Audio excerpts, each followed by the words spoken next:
Matt, I asked John this question, so I'm going to ask you. How hard is it for a guy like Darian Porter to not really be able to find a home in which he can play at a position group until corner, to be that constant guy that performs at a high level on special teams? Yeah, I think it's, our society today, everybody wants instant gratification and reward, right? And usually doesn't want to put the time, effort, and energy into mastering whatever craft it takes to actually earn those things. And, so I think in today's world, it's really hard to find those guys, and I think Darian, even in a small amount, is probably indicative of our program in some ways where, guys get their start on special teams, they, make a role for themselves, they all of a sudden become a trusted player in the program because of what they're able to do. And then it's like, you start to, okay, how can we use this guy more? And, it's really what Darian's journey looked like. The reason, we could have played at wide receiver, he's caught balls in games here at wide receiver, but, I think as you saw him start to excel on special teams, you're like, geez, what else can this guy do at a really high level for a football program? And that's really where that journey started. And then for him to, patiently grow into this elite corner, it's been really rewarding because, again, that's football. I think that's, our sport is so different than basketball or wrestling. Like, this is a developmental sport.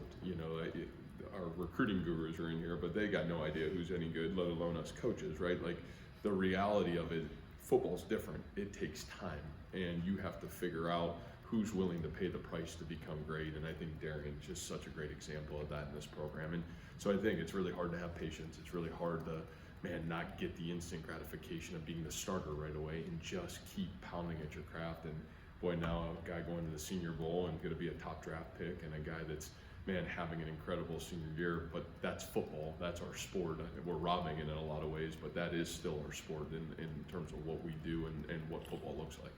And Gabe Burkle, he's a guy you've trusted even last season to be on the field in big moments, but as injuries happened to Ben and Tyler, to have him emerge as the leading pass catcher in the last game, what does that say about him, and how excited have you been about his development? Yeah, and Gabe, uniquely, he's still a young pup. For Gabe, I probably feel the same way sometimes, Rob, of Gabe, and probably challenge him because I feel like he's been in here in our program forever, but he's still he's a redshirt sophomore and just a young puppy, like, still growing. And we ask so much of Gabe. He's so trusted that he starts on all the special teams. He was still, even before Ben got hurt, was averaging almost 55 plays, 60 plays a game. So, I think just his role took a different tune a little bit on Saturday. And none of those things surprised any of us because we knew he was a great pass catcher. We certainly knew he had all those kind of abilities. Just the ball kind of swung his way due to what the defense was doing. And, again, great for that guy to make the plays in the moment because I think they'll only continue to come to him. But, just really happy for him. He's another guy kind of cut out of the same mold as Darian, just whatever it takes for the betterment of the team and willing to do whatever it takes for our team to be successful. Touching back on Darian moment, he's received a lot of recognition in the pre-draft process stuff. He said that he never thought that he would make it to this point, but did you guys have a belief that he might have an opportunity to play at the next level? Well, he has elite traits, and then the elite traits, speed is obviously one of them, and he had that since obviously his exceptional, coming out of high school and what he did in the 200 and his ability to run. All those things were certainly there. But I think for Darian, the biggest thing is his humility, and that's part of it. But I also think earned confidence. And, it's been really fun to watch him earn the right to be confident and proud. We talk about that in our football program. Some guys have confidence, but they don't have any substance to that. Where Darian, he's worked so hard to step on the football field and have real confidence. And, I think that's why he's getting so much positive recognition, from outside of our walls. And because he's really earned the right to be a confident football player. At some of the plays he's made this fall is maybe as good as any defensive back that we've had since we've been here. Just, those are really hard, tough plays to make. And it's really exciting for him to be able to have these moments. And I think his moments will only continue because he's earned the right to be a great football player. To stay with DP, you talked about how much development he's done. John compared him to Hummel. Do you look at those guys as, are they late bloomers, or are we just asking too much too early of guys, we being the outsider? Yeah, I would say, I think in our sport, we ask a lot of, again, this sport is not basketball. Basketball, kids grow up, by 14, 15, you probably have a pretty good idea of what the end potential of a basketball player is. Wrestling, you probably have that. Baseball, I think in our world now that you play so much baseball, but football, I just think it's such a hard sport to pinpoint what does development truly look like. And, again, you're asking young people to leave home for the first time, start back over and be at the bottom of the roster and build yourself back up. And there's just so much that goes with our sport in that regard. But I think the thing that I would circle back to is both of those guys had unbelievable mentality. They're really mentally tough, and Darian's got a great parents, came from a great high school football program in Bettendorf. They won football games. You look at Jake, played for Coach Wilson, and what those guys had done during his time there. And I think the one ingredient it goes back to is recruit tough kids, recruit kids that you really feel like will develop and become their best, and take the star system and shove it, and take the reality of, hey, what are these kids have the ability, will they stay the course, will they actually reach their full potential? And again, I circle back to even that verbiage of reach your full potential. Like, how many guys, when we'll look back at this time in college football, how many guys failed to reach their full potential? My guess is you're probably going to be around 80% that failed to become the best version of themselves that they could be. And, because there's a lot of noise. And, for these kids to stay the course and become 5th and 6th year seniors and be able to do those things, I think that's remarkable. And obviously the impact that it has on everybody else that's inside the walls and the young players in the program, those things are transformational habits that, you end up giving back, you not even knowing that you're giving it back. But, I've always said, young players, they want to know what's the best players doing, what did they do, what was their journey. And when those guys become great players in your program, like Jake did, and certainly what Darian's done, and you even look at this senior class, I mean, almost all of them have stood the test of time here and have had ups and downs. But man, I think their staying power, their grittiness, their toughness to be able to reach their full potential, I think it's just had a profound impact on why some of these young guys have stepped in and been able to play, because of, I think they see the leaders and how they prepare. What's Singleton's status? Yeah, probably up in the air right now. I think, we were really worried that it was going to be season ending. It's not. So that's a huge win for JR, and certainly a huge win for Iowa State. Did not practice today. We'll see if he's going to be able to practice tomorrow, but I would still say he's in a really good spot in terms of questionable for this weekend, and we'll just navigate it throughout the rest of the week. Is it his arm? It is his arm, yep. A couple times this year, you guys have gone with a fake punt, and I hope this isn't like too nitty gritty. Mhm. Thanks on how you make decisions, but at certain times you've gone with a fake punt, other times you've decided to go for it on 4th and short. How do you as a coach decide what strategy is best for you guys to find success? Yeah, I don't think you ever really know, to be quite honest with you. I think a lot of it is a feel. Now, there is sometimes you go into a game, at least early in a game, and some of our 4th down decisions early in games have happened, but you kind of felt like maybe there was going to be a rhythm to success in a game. But I think that's the crazy thing about our sport. The fool gets up here and says, hey, we're just going to do that all the time. Well, I think that's foolish. I think the reality of it is, like, what's the rhythm of the game? And can you either have the rhythm or you don't, and you're trying to sustain it with some of those choices, or you're trying to gain it. And I feel like for me, that's my job, my responsibility. It's to get the team in the rhythm of the game to win the football game. And so I think some of those things are personnel driven. Do we have a great matchup? Man, do we feel like, hey, like we're gonna have to score a lot of points in this game to win the game? Do you feel like, man, the defense is playing good? Do you feel like, hey, you don't have the rhythm, we gotta try to make something happen? I think all those things come into mind, in my opinion, when you try to make a decision like that. It's not just, hey, we're gonna go do it. It's like, is it the right situation? Is it the right time? Does it give us a real chance to do it? And then you try to make the right call. And honestly, like, man, we've made some calls and they've worked. And there's a couple, man, 4th and 2s, there's 2 of them that, man, we didn't gain, and it probably had a huge impact on the football game. And so, it's the world we live in, and those are tough decisions. But that's really what you're trying to do as the football coach, is trying to give your team the best chance to win the game.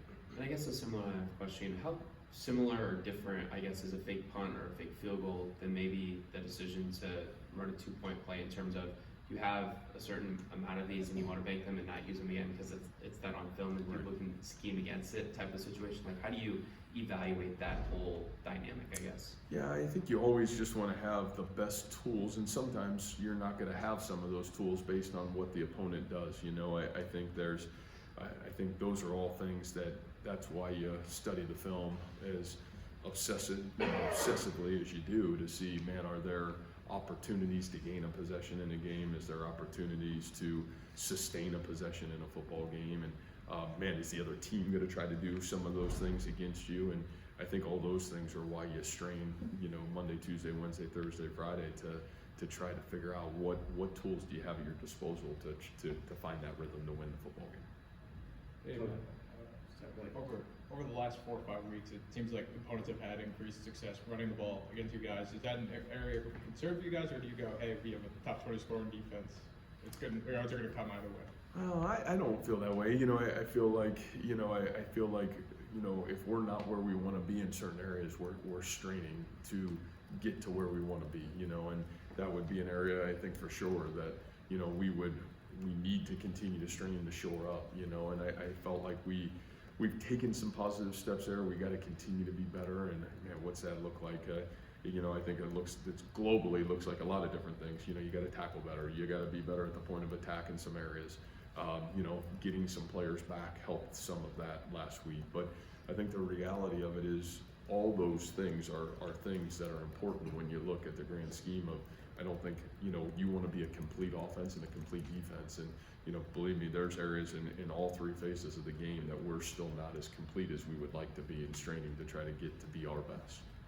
What do you attribute the holes in the run defense to? Yeah, just some of those things that really I just talked about. You know, I think, again, you straining to tackle better, straining to be better at the point of attack at different times.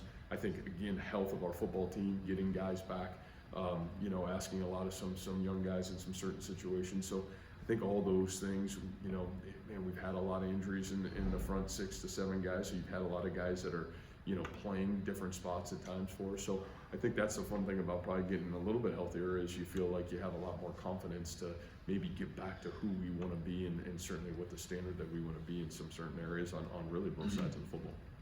Coach, now obviously looking ahead to this week, a new opponent, you have to obviously travel to Salt Lake City to face Utah.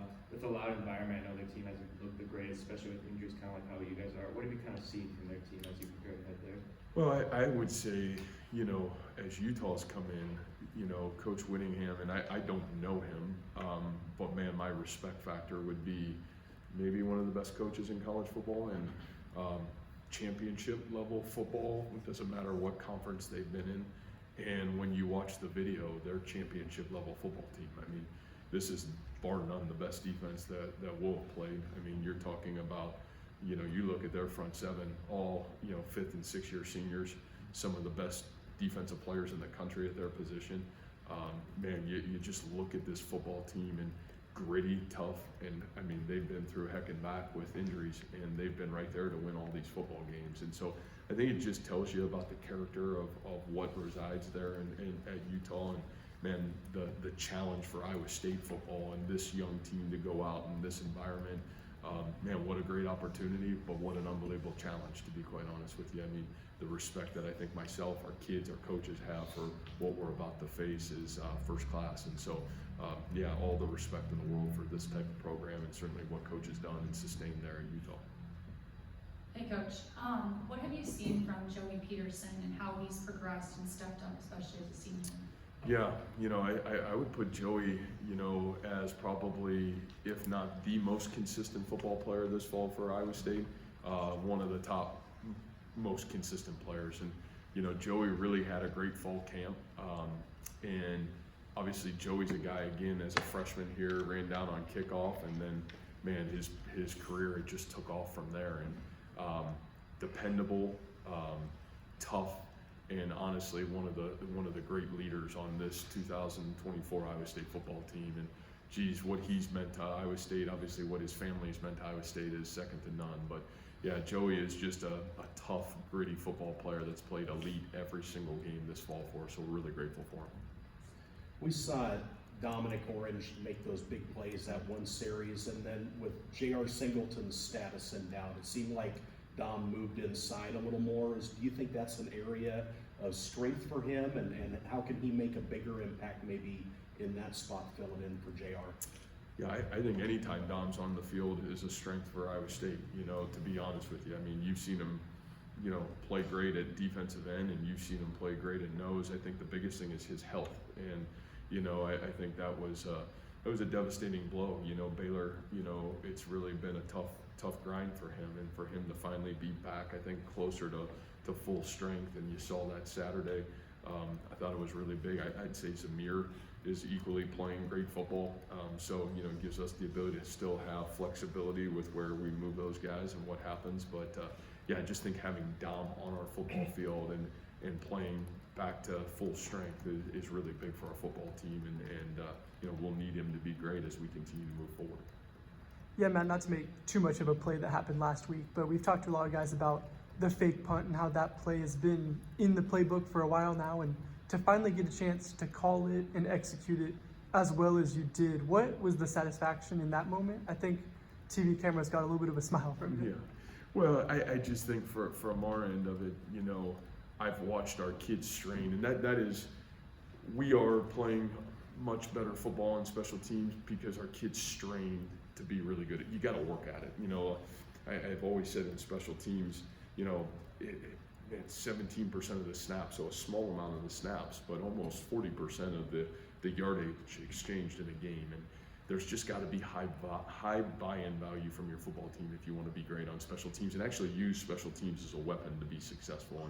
And I feel like we finally have, you know, turned the tide into allowing that to be a weapon in our football program. Our kids care their investment, and so when you watch our kids strain to invest in special teams, and man, because that means you got to spend extra time not just in your offensive video and your defensive video, then you got to come back here and make an extra 10 to 15 minutes and sit in that special teams room and make sure you know what's being asked. That's probably my joy, to watch these kids who are endlessly straining to become their best. And like I said, man, Jacob Ellis has a great block on that play. Freshman Bo Goodwin, who we've asked, was playing 8-man football 2 years ago, asked to like come here and like take this monster role on our football team. Man, then you got Gabe Burkle, who's the guy that had this unbelievable game. We just keep asking him to be on the field, and he's got the kick-out block to kind of seal it. And then obviously Steve-O, who, you know, he said he ran fast. It didn't look very fast. If he was any faster, he would have scored, and we would maybe it could have breathed a little bit better. You know what I mean? But the reality of it is, those kids have straining to be great, and what they're doing for Iowa State football is incredible. And so that's the reward as a coach, is, you know, you work really hard at this craft to become your best. And again, football's funny. There's only 12 games that you're guaranteed, and there's only so many moments. And you know, you work all year to try to be your best in the moment, and that was just a big moment of time in the football game. And obviously it ended up being a huge play because it gave us a 2-score lead, and you know, Kyle makes a great kick, and that was awesome. But yeah, I think that's probably the joy as a coach, is, man, those are huge moments, and we were able to execute in a critical moment. Thank you, Coach. All right, Thanks, guys. Matt. Thanks, Matt. Thanks, Coach.